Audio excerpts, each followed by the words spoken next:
بسم اللہ الرحمن الرحیم اللہم صلی علی محمد وعلی محمد۔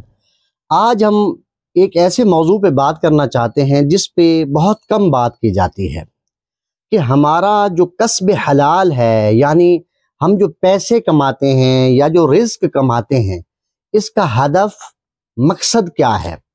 کتاب الکافی اخلاق و آداب چیپٹر میں امام جعفر صادق علیہ السلام سے روایت ہے، مولا نے فرمایا تم جو کسب حلال کرتے ہو اس کے 3 سبب ہونے چاہیے، 3 وجہیں ہونی چاہیے، 3 لاجکس ہونی چاہیے۔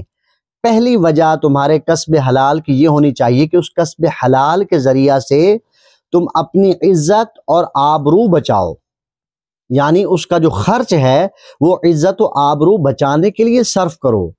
دوسرا اس کا ہدف اور مقصد یہ ہونا چاہیے کہ لوگوں کے قرض ادا کرو۔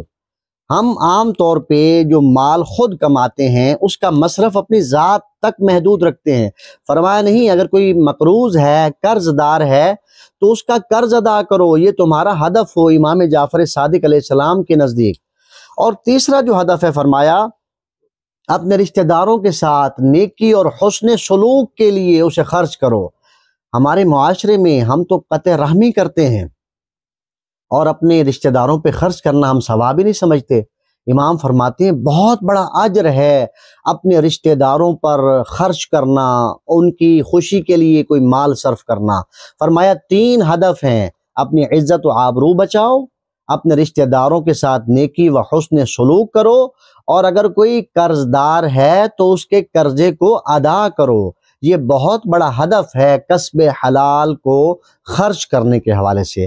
اللہ کریم ہمیں عمل کی توفیق اور سعادت عطا فرمائے۔